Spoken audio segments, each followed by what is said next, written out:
আসসালামু আলাইকুম। আশা করি সবাই ভালো আছেন। আজ আমি আপনাদেরকে কলার খোসা দিয়ে খুবই মজার একটি ভর্তা তৈরি করে দেখাবো। আশা করছি এই ভর্তাটি আপনাদের খুবই ভালো লাগবে। আমি 2টা কাঁচা কলার খোসা দিয়ে এই ভর্তাটা তৈরি করব। তাই প্রথমে কলার দুটোকে আগে ছাড়িয়ে নিচ্ছি। তারপর কলার 2 সাইডের সামান্য অংশ কেটে ফেলে দিব। এখন এই কলাগুলোকে ভালো করে পরিষ্কার পানি দিয়ে ধুয়ে আমি পর্যাপ্ত পরিমাণের পানি দিয়ে সিদ্ধ করে নিব। কলাগুলো সিদ্ধ করার সময় অবশ্যই ঢাকনা দিয়ে ঢেকে সিদ্ধ করতে হবে, তাহলে তাড়াতাড়ি সিদ্ধ হয়ে যাবে। মাঝে এসে ঢাকনা তুলে উল্টে দিতে হবে।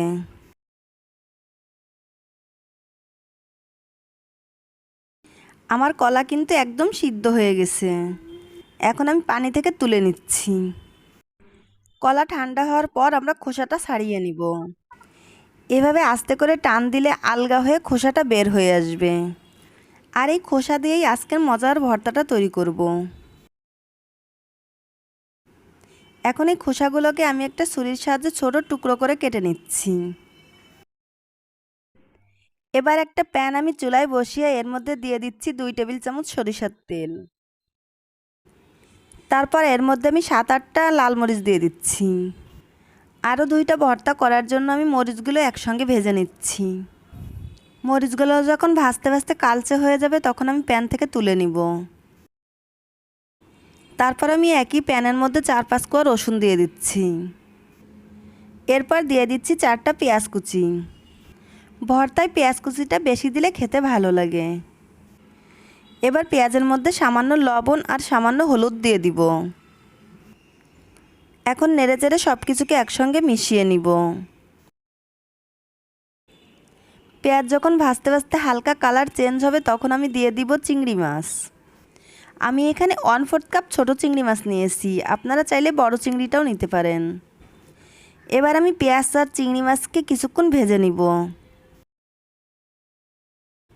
ভাজতে ভাজতে চিংড়ি মাছ যখন সিদ্ধ হয়ে যাবে তখন দিয়ে দিব আগে থেকে সিদ্ধ করে রাখা কলার খোসা। এখন এই কলার খোসাকে চিংড়ি মাছ আর মশলার সঙ্গে ভালো করে নেড়েচেড়ে মেশাতে হবে। কলার খোসা দেওয়ার পর 1-2 মিনিটের মতো ভেজেই চুলা থেকে নামিয়ে নিতে হবে। আজ আমি এই ভর্তাটা পাটায় তৈরি করব। প্রথমে আমি আগে থেকে ভেজে রাখা লাল মরিচ নিয়ে নিচ্ছি। এখন এই লাল মরিচগুলোকে আমি বেটে নিব। লাল মরিচ বাটা শেষে এখন আমি কলার খোসা বেটে নিব।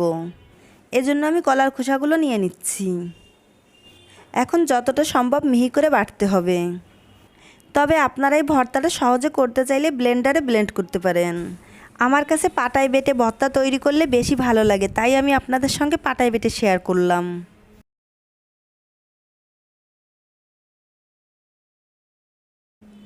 আমি খুব ভালো করে ভর্তাটা বেটে নিয়েছি। এখন আমি পাটা থেকে ভর্তাটা তুলে নিচ্ছি। তৈরি হয়ে গেল খুবই মজাদার চিংড়ি মাছ দিয়ে কাঁচা কলার খোসা ভর্তা। গরম ভাতের সাথে এই ভর্তাটা একবার খেয়ে দেখবেন, তাহলেই বুঝবেন এটা কতটা সুস্বাদু একটা খাবার।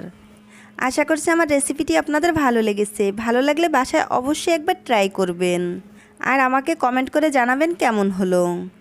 আজ বিদায় নিচ্ছি, সবাই খুব ভালো থাকবেন, আমার এবং আমার ফ্যামিলির জন্য দোয়া করবেন। আল্লাহ হাফেজ।